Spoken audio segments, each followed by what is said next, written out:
let's observe silence for a few minutes.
Om.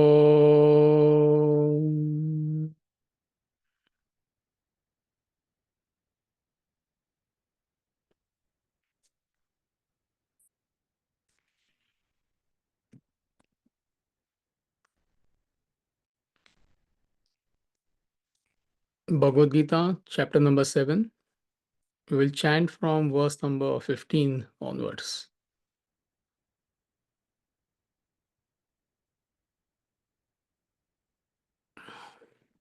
No मूढाः प्रपद्यन्ते नराधमाः आययापहृतज्ञानाः आसुरं भावमाश्रिताः चतुर्विधा भजन्ते मां जनाः सुकृतिनोऽर्जुन आर्तो जिज्ञासुरर्थार्थी ज्ञानी च भरतर्षभ तेषां ज्ञानी नित्ययुक्तः एकभक्तिर्विशिष्यते प्रियो हि ज्ञानिनोत्यर्थम् अहं स च मम प्रियः उदाराः सर्व एवैते ज्ञानी त्वात्मैव मे मतम् आस्थितः स हि युक्तात्मा मामेवानुत्तमां गतिम् बहूनां जन्मनामन्ते ज्ञानवान् मां प्रपद्यते वासुदेवः सर्वमिति स महात्मा सुदुर्लभः कामैस्तैस्तैर्हृतज्ञानाः प्रपद्यन्तेऽन्यदेवताः तं तं नियममास्थाय प्रकृत्या नियता स्वया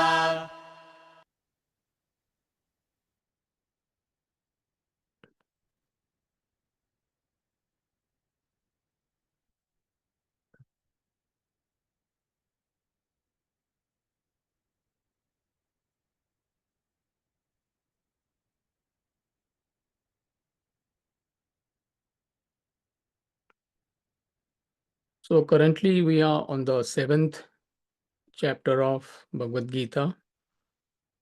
Jnana is called Jnana Vijnana Yoga, the yoga of knowledge and wisdom.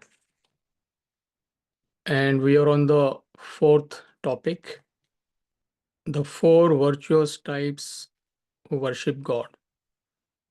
So it's from verse number 16 to 19. And last week we studied verse number 16. Am I correct? Yes, Amici.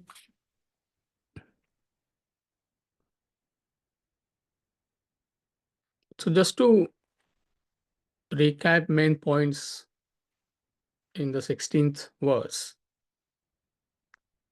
So if you read the translation, O Arjuna, 4 kinds of virtuous people worship me, meaning supreme reality, in layman's language, God. The Arth, the Jidnyasu, the Artharthi, and Jnani, wise, or Bharata Rishabha.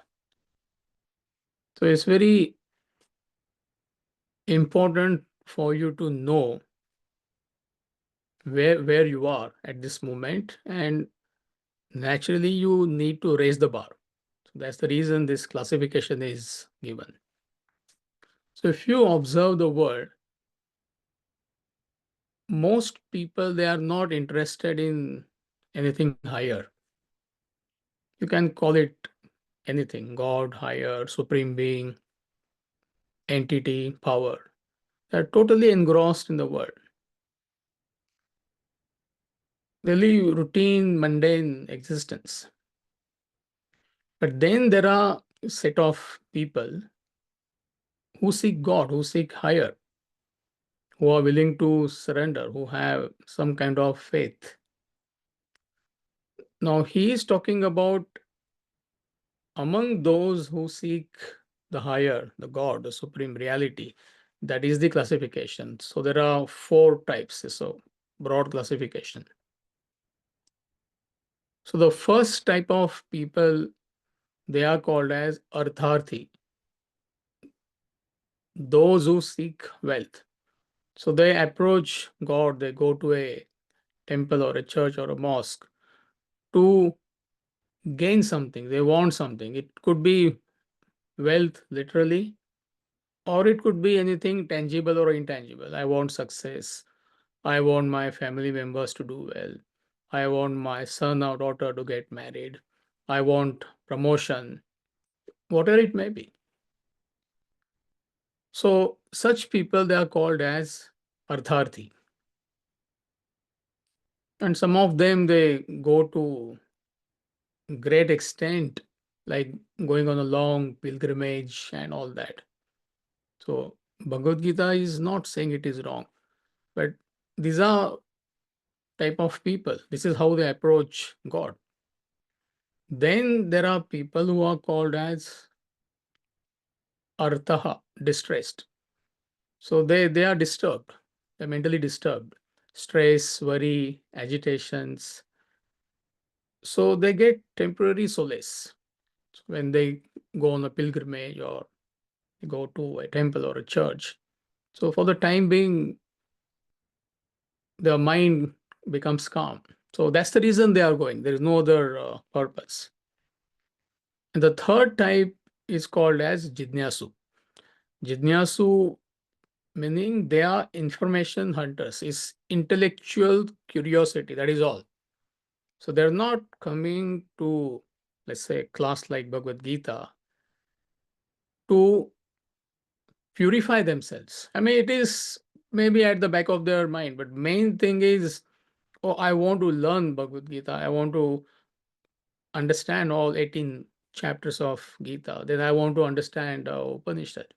So once they study, once they know what chapter Bhagavad Gita is all about, their curiosity is satisfied. Then they move on to the next book. So they're not seekers. So they are pursuing knowledge as an end in itself, scholastic approach. So all these 3 types, their pursuit is self-centered. The focus is on themselves. I want something, either at physical, emotional, intellectual level.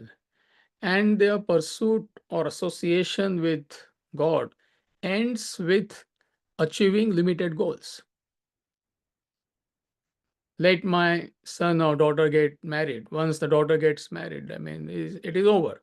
Let me get promotion. If they get promotion, their association with religion is over.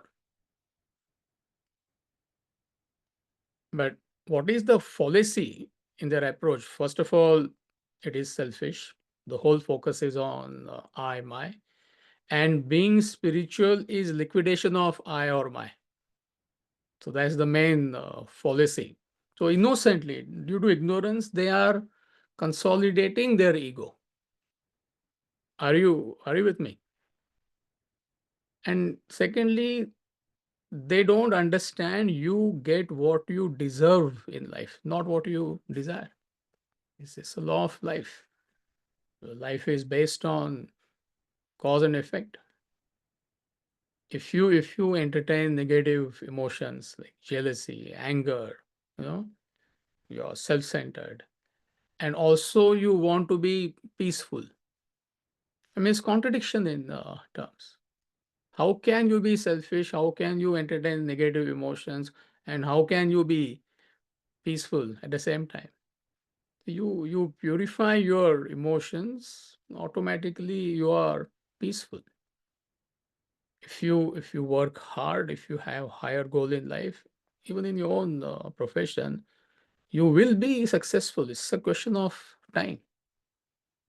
You're not willing to work hard, you want to waste your time, and still you want to be successful. I mean, how come it is possible? So law of life is you get what you deserve, not what you desire.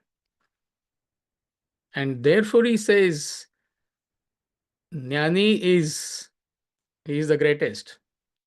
Greatest in the sense, in fact, next verse is saying, see, he is a true seeker. Jnani means wise, just a Sanskrit word. I mean, don't get bogged down by these words. A true seeker, he is wise.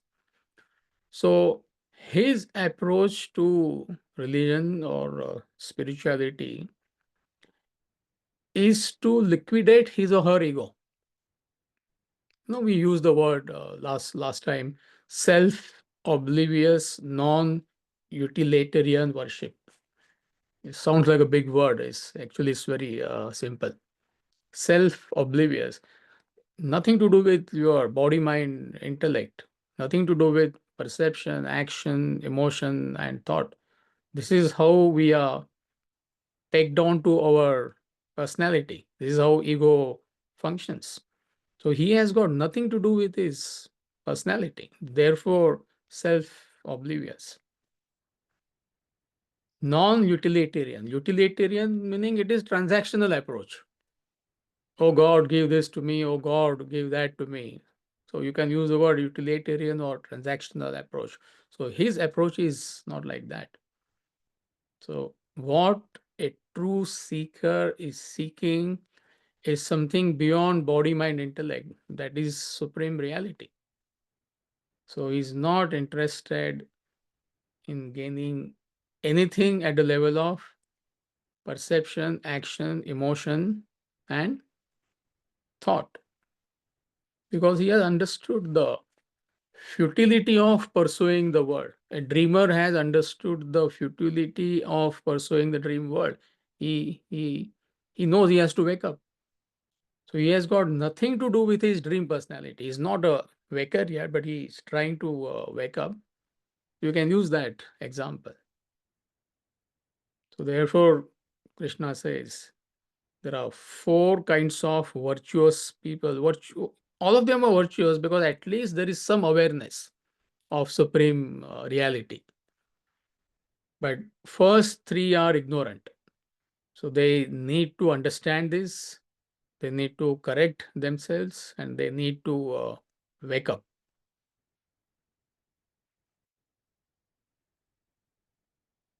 So this is what we covered last week, verse number 16. So any questions, any doubts?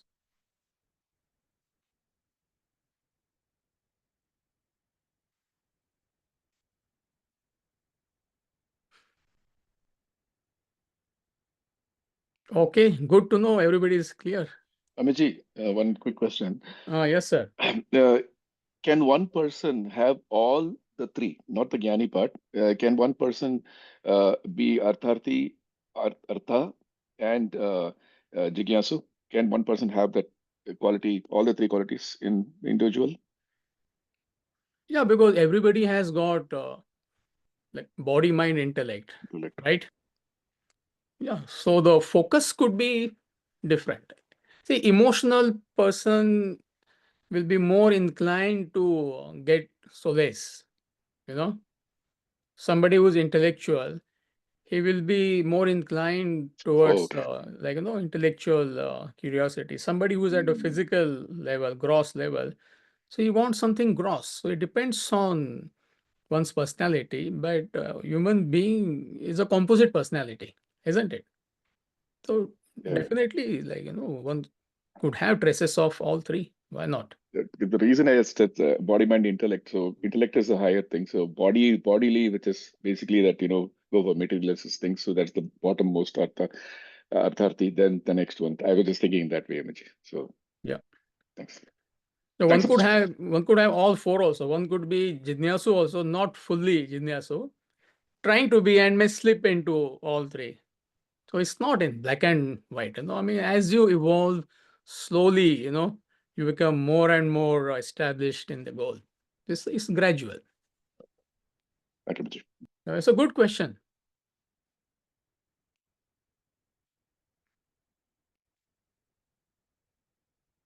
So all clear? Verse number 17, please.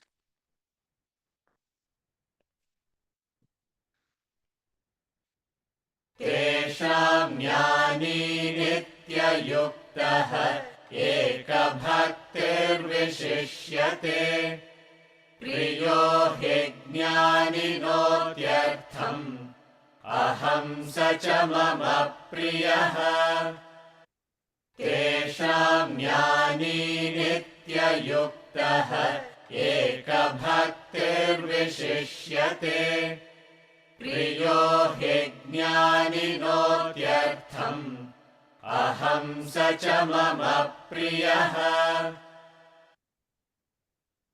Translation. Of them, referring to the previous verse, the jnani, the wise, a true seeker, ever steadfast with single pointed devotion excels.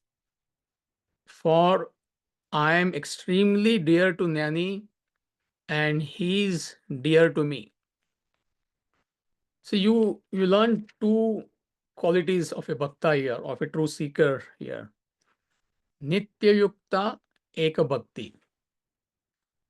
Jnani excels, a true seeker excels because he is Nitya Yukta and he is Eka Bhakti.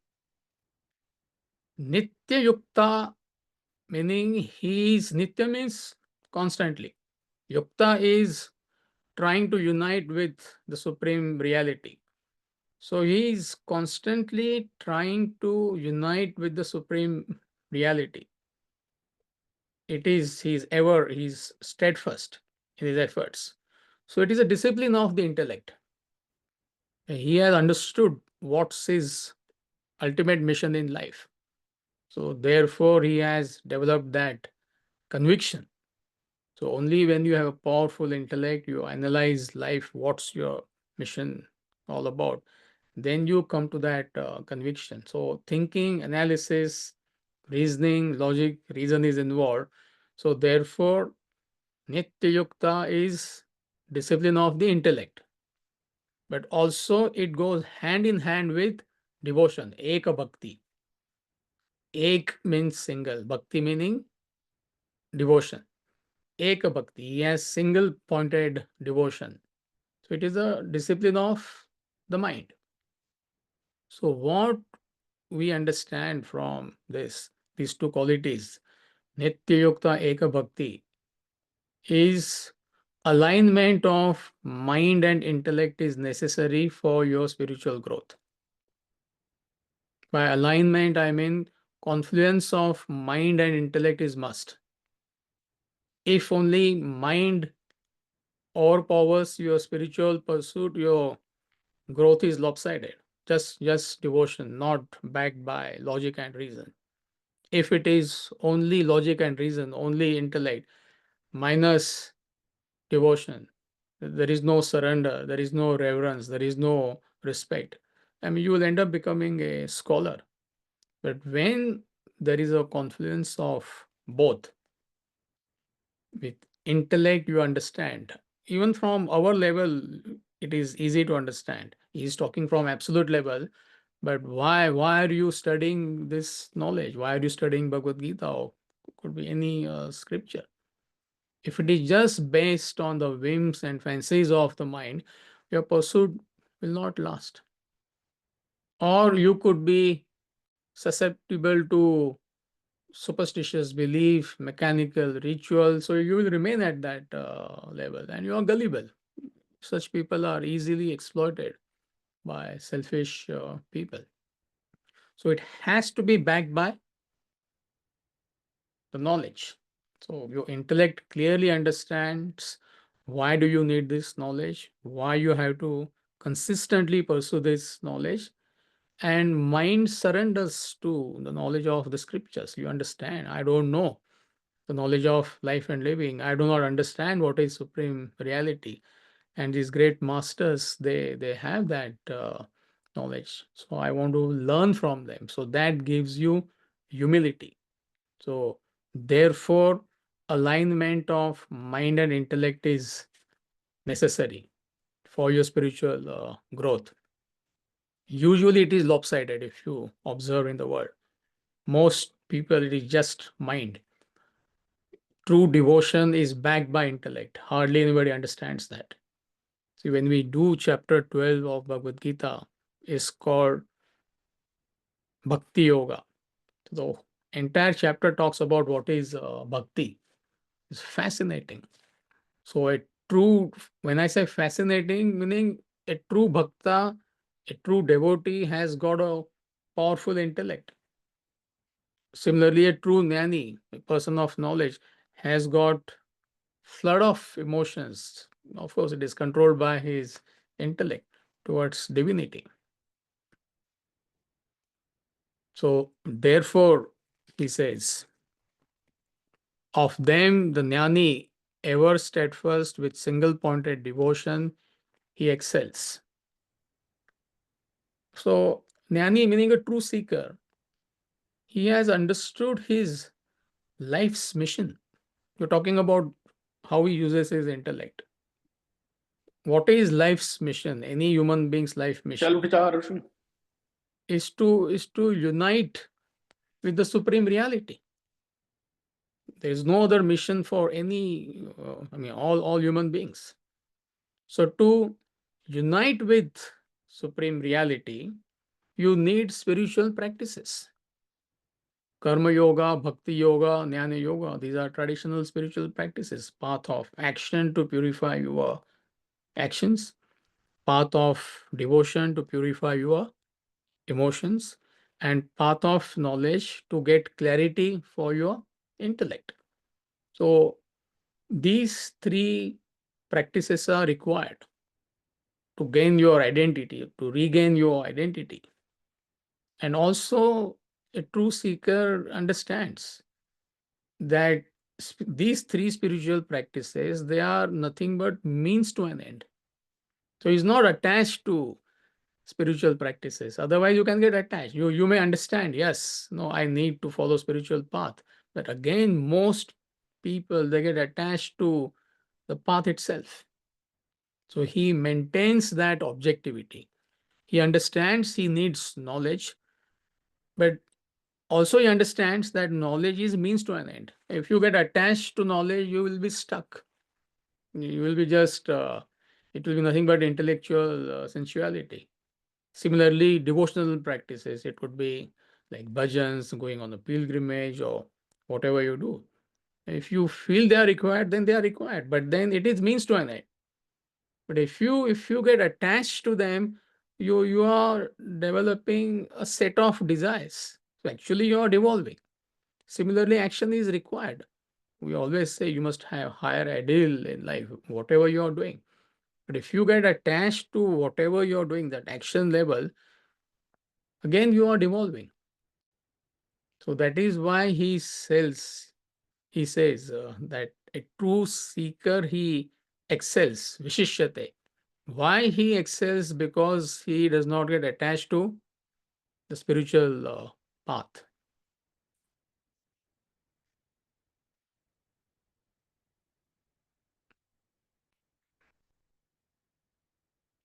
See, as far as you and I are concerned, there are again two possibilities. You may start your spiritual journey with great conviction, isn't it? And over a period of time, you can lose your focus. See, I repeat. In fact, good many of you, I will say, they belong to this category, that there is some kind of conviction.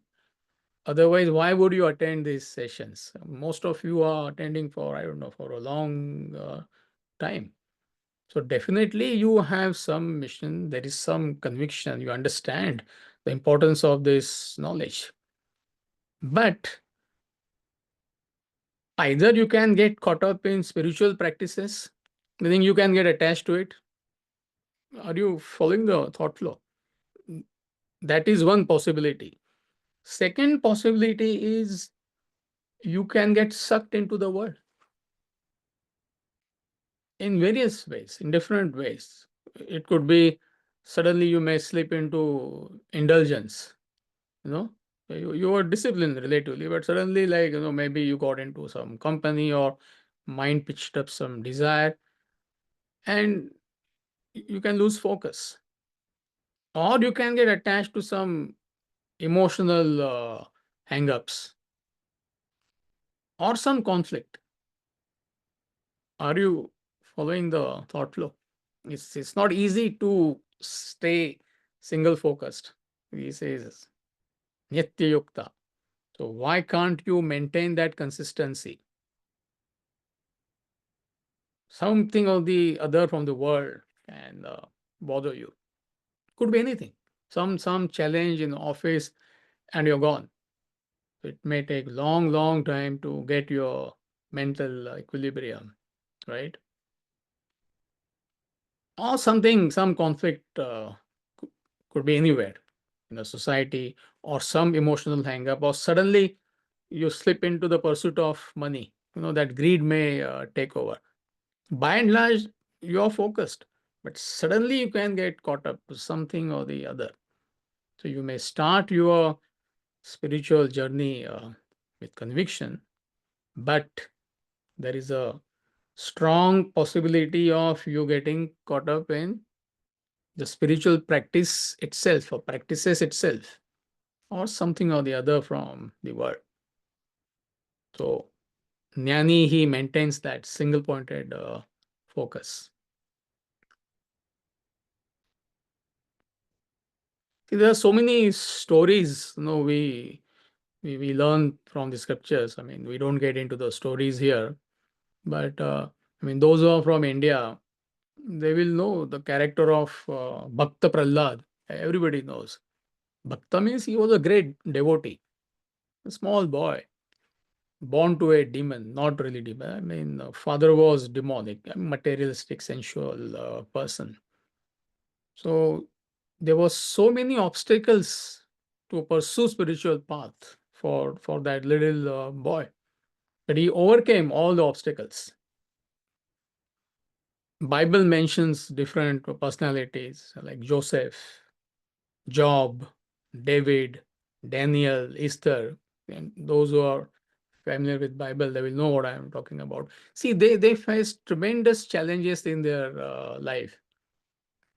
So it's not that Bhakta Prahlad or Job or David, they are some characters from 2000 years back. None of us know them. See, they are nothing but you and me. So there is no such thing called as clear passage in life. Everything will be smooth, no problems in my life. I'm as cool as ice, mentally, and then I can pursue spiritual path. It's not going to happen. World means challenges. Something or the other world will keep on throwing challenges at you. So that is where that's the real test. So good many people, they wait for the clear passage. They let my children settle down, then then I will pursue Vedanta. And wish you all the best. I mean, this life is not possible. Children will never settle down. After children, grandchildren will come. And it is endless. As long as if you live for 130 years, great grandchildren will wait for them to settle down.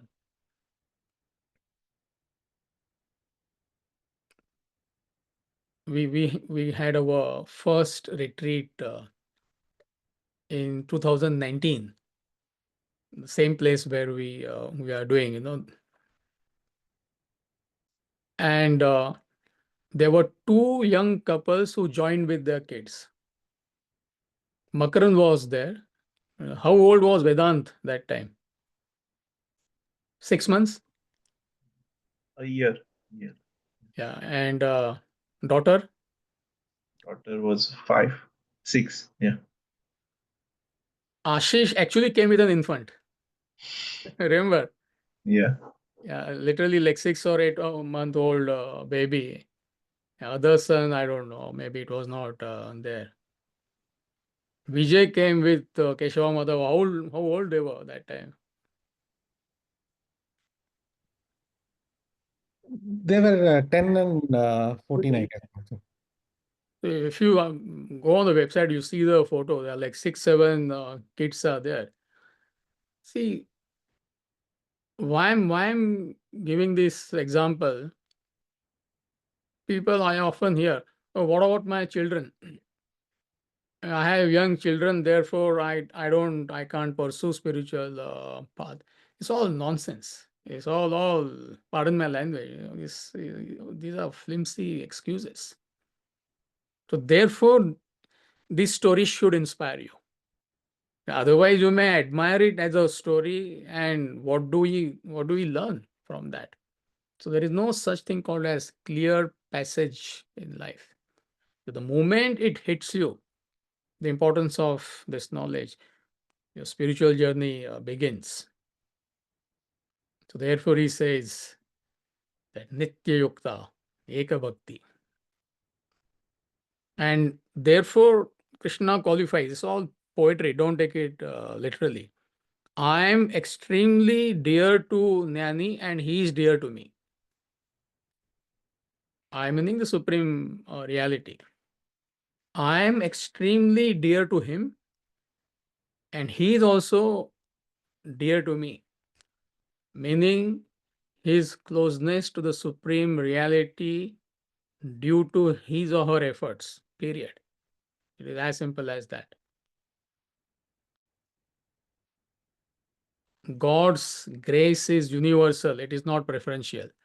It's not that Krishna was extra fond of Arjuna and therefore he is saying, I'm so close to you and therefore, you're special to me. There is no such thing. So God's grace is universal. It is not preferential. I don't know how many of you are taking notes. I'm not saying you should. If I were you, I would write it down 10 times. Now don't write.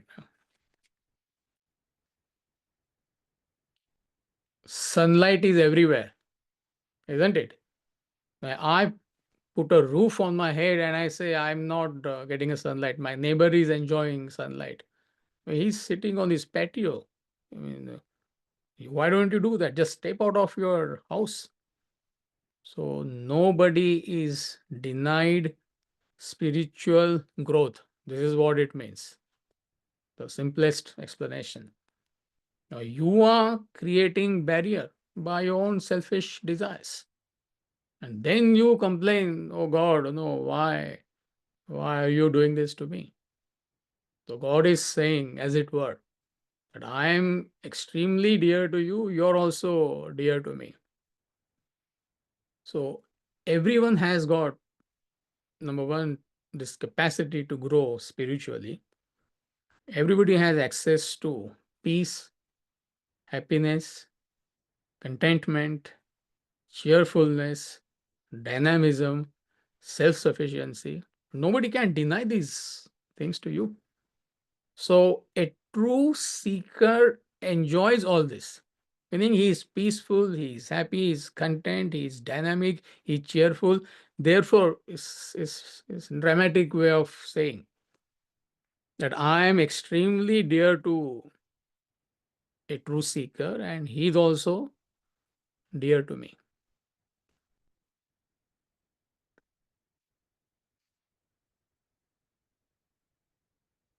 To learn these two qualities, Nitya Yukta and what is the second one? Ekabhakti. Nitya Yukta Eka Bhakti. Verse number 18, please.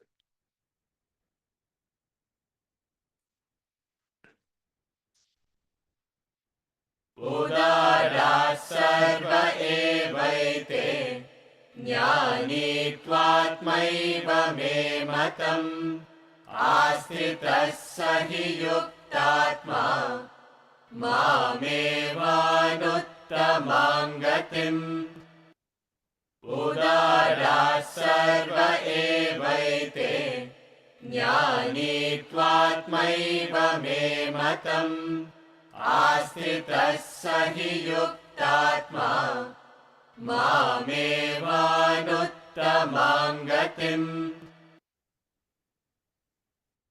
Translation. Noble indeed are all these, meaning all three, that four types. But the jnani, the wise, I deem as verily myself. For steadfast in mind, he is established in me alone as the supreme goal. See, again, it's a poetic way of saying who is a true seeker. So he's saying all four are noble. See, including people who are approaching God selfishly, he calls them noble because at least they have turned towards God or supreme reality. Though it is for self-centered reasons, there is no doubt about that, but at least there is some concept of higher. There is some respect, there is some amount of surrender in them. So therefore he says, all are noble. But Jnani is the greatest because a true seeker is great. He excels because he eventually merges with the supreme reality. It's like river entering the ocean due to his own efforts. So his efforts, which is karma yoga, bhakti yoga, jnana yoga, three spiritual practices, they culminate in the experience of self-realization. So therefore he is saying he excels. I deem as verily myself, meaning is like river entering the ocean. You understand that example. So what we learn from this statement, this verse, that happiness, freedom, contentment, peace, use any word, and freedom from worry, anxiety, stress is commensurate with your efforts. Otherwise, somebody may say, rightly so, that when am I going to reach the ultimate? Nobody knows. I mean, it's not easy. One person in several generations reaches that state. Does that mean till then we will not become better human being? We will not improve? Will not be peaceful? We will not be happy? No, there is no such thing. So your growth is commensurate with your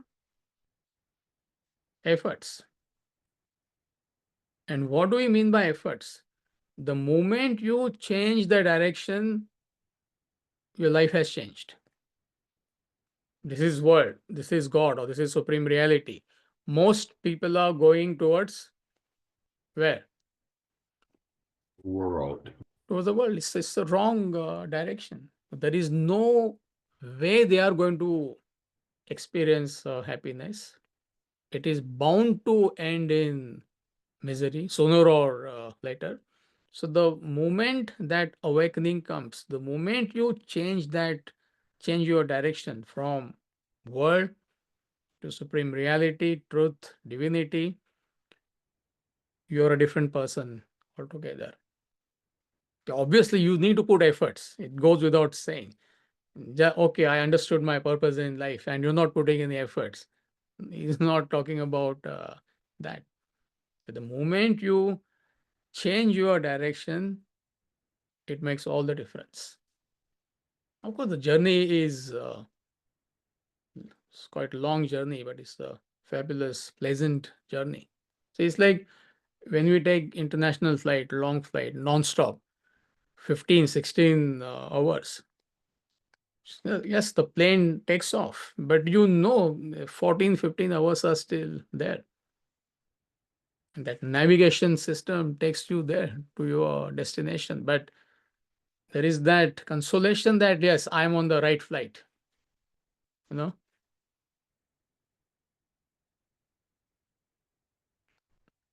I had gone to Chicago a few days back and I took a train, and nicely they announced this train goes to Pontiac, Michigan. If you want to go to Milwaukee, you're on the wrong train. Just they were making fun. The conductor was making fun. You want to go to New York, you're on the wrong train.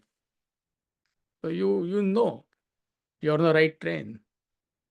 This is my direction in life. This is my purpose in life. So the moment you change direction, what happens?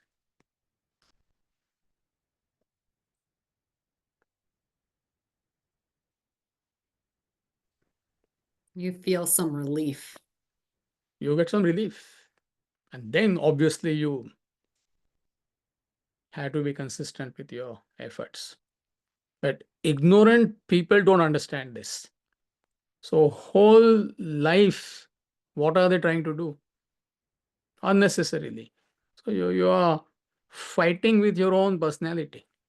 So you're struggling with your own individuality, whole life. Emotions, frustration, worry, anxiety, stress. For what? Are you getting the message? You're not fighting with the world. You're not struggling with the world. It may seem you are struggling with the world. End of the day, you are struggling with your own personality. It may be addiction. It may be sensuality or indulgence. It may be emotions. It may be feeling of I'm ignorant at knowledge level, some crazy ideology. As a result, you go through unnecessary mental agitations. So what Bhagavad Gita or any scripture, they are telling us that you don't have to struggle with your individuality unnecessarily because you already have everything. That's the difficulty for us to understand. For them, it is straightforward. Meaning your nature, original nature is all full. Paripurna, it is called. You have peace, you have contentment, you have happiness. You are that. You're a seat of infinite peace and infinite bliss. So how can anything from the world give you happiness? See, the struggle, I mean, you're trying to get happiness from the world. Somebody says, I don't have money. I don't have any money. So that person believes that I need wealth. We're not saying you should not acquire wealth. Don't take it to the other extreme. But you believe, that person believes that only when he acquires wealth, he'll be happy. So he's linking his happiness to acquisition of wealth. Another person may complain, you don't know the way my spouse treats me, so therefore I'm miserable. The day she changes or he changes, I'll be happy. So till then what? Spouse is not going to change. Spouse meaning what? You and me. So whole life are you going to be miserable? So you are all full. This is what scriptures are telling us. I repeat. And due to ignorance, void is created. That something is lacking in my life. And then again, due to ignorance, we try to fulfill that void, that sense of incompleteness by struggling with the world, which is nothing but struggling with your own personality. end of the day. So what do you do? What is the solution?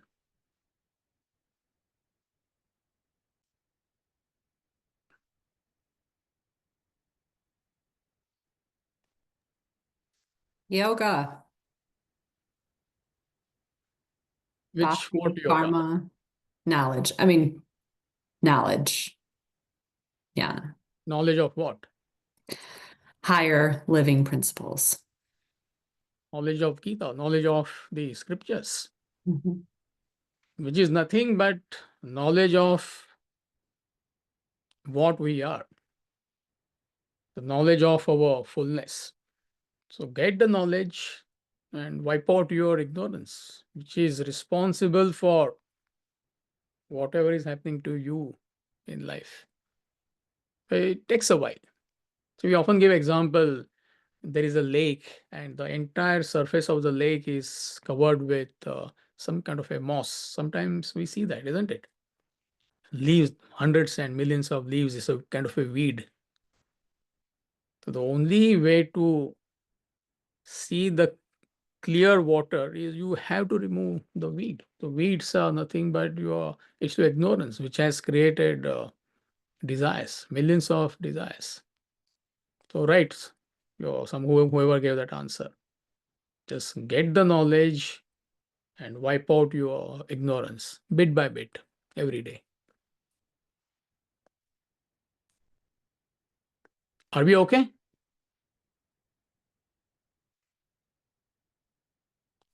Verse number 19, please. बहूनां जन्मनामन्ते ज्ञानवान् मां प्रपद्यते वासुदेवः सर्वमिति समहात्मा सुदुर्लभः बहूनां जन्मनामन्ते ज्ञानवान् मां प्रपद्यते वासुदेवः सर्वमिति समहात्मा सुदुर्लभः. Translation.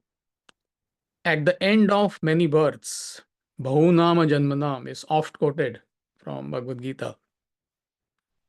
The man of wisdom reaches me realizing that all is Vasudeva. Vasudeva means supreme reality. It's a Sanskrit word, Vasudeva. Such a great soul is very difficult to find. Sa Mahatma Sudurlabha. Fascinating verse. Bahunam Janmanam, at the end of many births, you reach the state of self-realization. Now, again, there are two ways of understanding it. One thing is you can take it literally, which is true. It's not within one lifetime you're going to achieve that. I mean, it continues till you reach that state. The second way of understanding is when you put efforts towards the end of those efforts, you reach that state. So one could take, this is my last life, and I'm going to put efforts. So that my efforts will take me to that state of self-realization. So it depends how you take it. And why he's saying that? Because it takes a while to wake up to the truth. By truth, I mean it takes a while for you to understand what's your true purpose of life in that sense. Because most people are completely caught up in the world. I mean, you can say they're animals in a human form. We're not saying it in a negative sense, because I mean the only purpose in life is to acquire, enjoy. There's nothing else. So it's the life of an animal. No animal can conceive that what is its higher purpose in life. There is no such thing in that form. It's not possible for them. We are humans. It is possible. So there are various stages of development. I think this portion is there in either Vedanta treatise or fall off the human intellect. It doesn't matter. I mean, we call them various ages, stages of human development. Age of gazing, age of superstition, age of scientific inquiry, age of contemplation. So age of gazing is nothing but you are just living a life of an animal. Acquire, enjoy, acquire, enjoy. I mean, there is nothing beyond that, isn't it? The whole life you spend in gross indulgences. Me, my family, you don't come out of that routine, mechanical existence. That is age of gazing. But higher than that is age of superstition. Yes, there is some kind of an awakening. Such a person takes to a spiritual path, religious path, but then is caught up in all blind faith, mechanical rituals, and superstitious beliefs. At least there is some kind of an awakening. See, no animal can be superstitious. A tiger goes on a hunt and black cat crosses. No tiger will say, "No, today is not a right day." At least to that extent, a person who is superstitious is superior to tiger. But it's a very low level of thinking. There is some kind of awakening, but your approach to religion is superstitious. Higher than that is age of scientific inquiry. You understand life is based on cause and effect.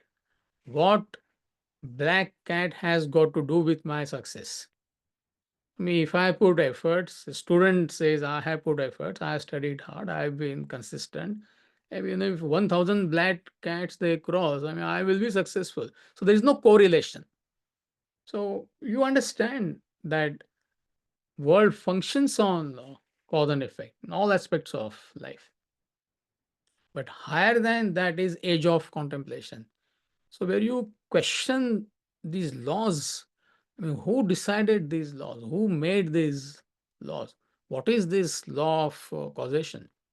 So your spiritual journey, true spiritual journey begins when you are at the age of contemplation, when you are contemplative, when you have that spirit of inquiry. So therefore he says, Bhaunam Janmanam, it's not easy.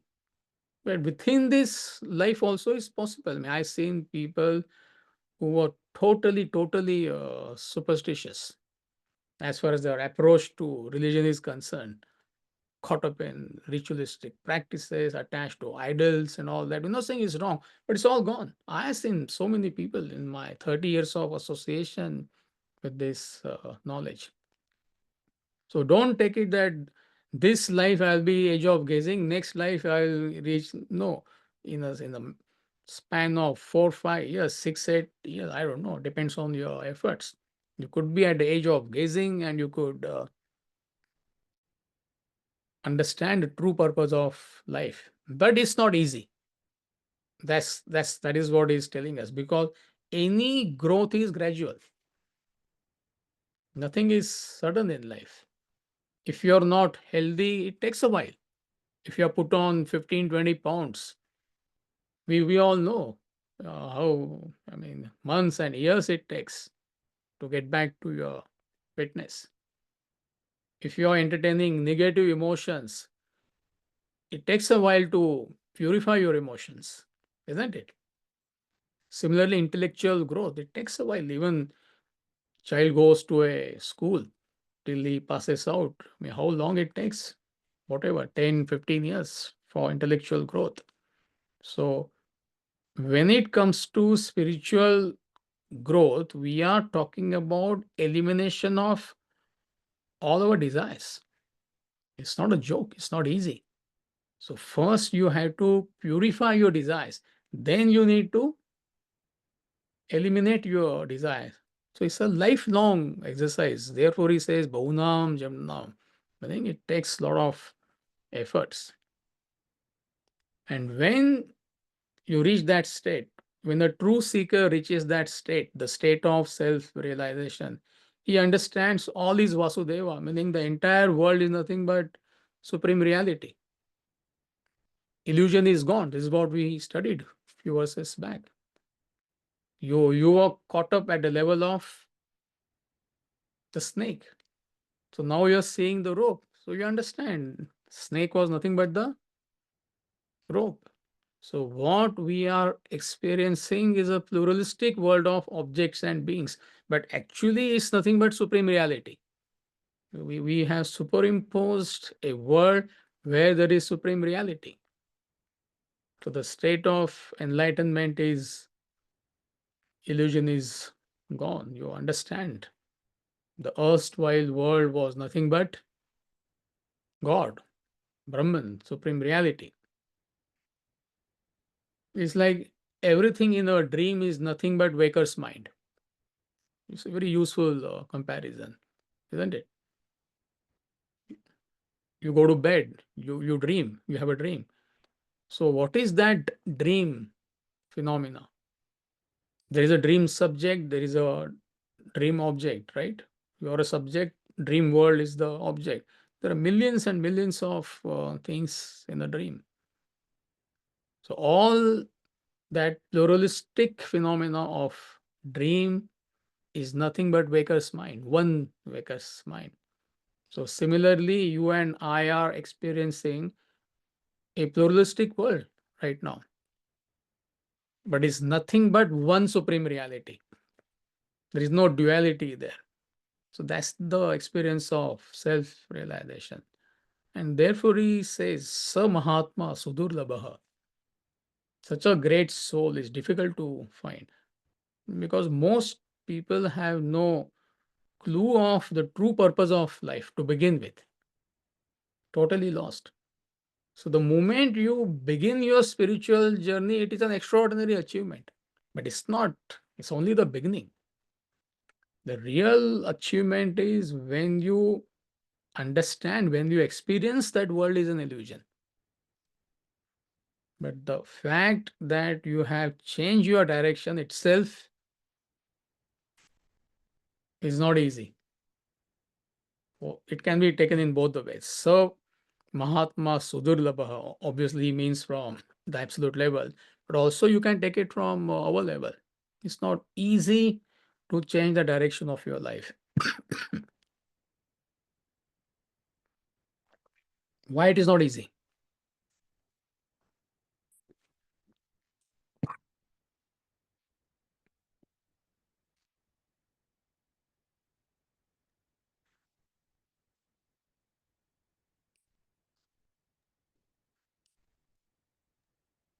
Caught up in the desires.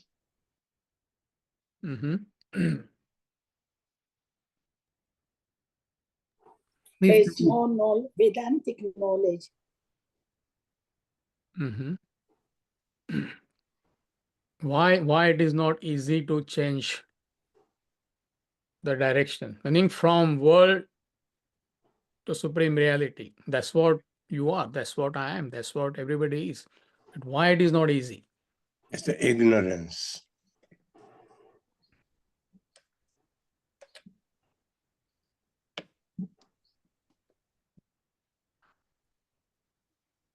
Lack of effort. Mm-hmm. What else? We're caught up in the illusion. Mm-hmm. Good, very good. I would say it can get very lonely because a lot of people are not on that level. And so it's hard to go it alone. Good answer. You're going against the tide. It's not easy. Once it hits you, it doesn't matter. You remain with the same people. I mean, what you got to do with them? It's like you are with children. Does it matter? I mean, as a parent, I mean, what is their level of understanding? What is your level of understanding? But you have beautiful relationship. You understand they are children. You pursue whatever you want to pursue. Children will be playing with toys. But yeah, initially it is not easy. World will not allow you. Ignorant people will not allow you to pursue something higher. Correct. So therefore, he says all these are correct answers. You need that Eka Bhakti and Yeah. Nitya Yukta. Nitya. Fascinating qualities. So this concludes fourth topic. Yeah. And from verse number 20, topic number 5 starts. Deluded seek and gain finite fruit. So he explains that how that delusion continues. Once the direction is wrong, whatever you do is wrong. All right, so let's conclude for today. Any doubts from what we covered today? Anything not clear? You want more explanation?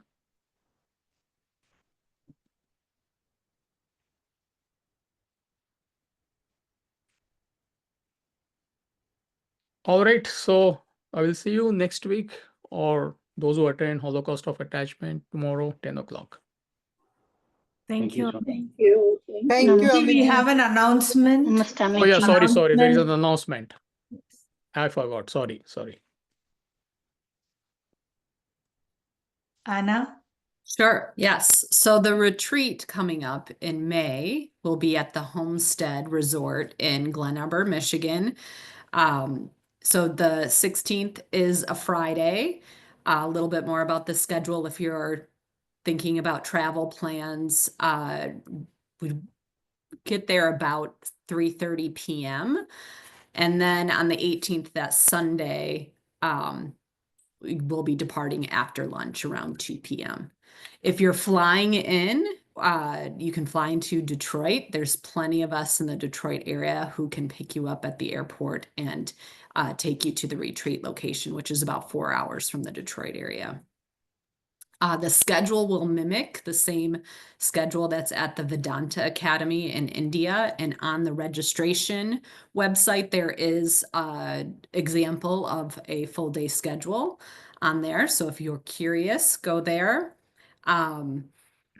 Space is limited, so we encourage you to register now. You will be emailed after the registration is confirmed to pay. So just, it's a 2-part process. So, no need to delay in registering. Meals, they will be included along with tea and coffee, and there will be vegan and vegetarian options. And if you have any questions, just email us and we will be happy to clarify. Thank you. How much is the fees for the retreat? Single occupancy, I believe, is 1,250, and double is at 1,050. Oh, okay. Thank you so much. Yeah. The details are in the website. Okay. Yeah. Sure. Good day, all of you. Thank you. Thank you. Same. Thank you. Thank you, sir. Bye-bye. Thank you, sir. Bye.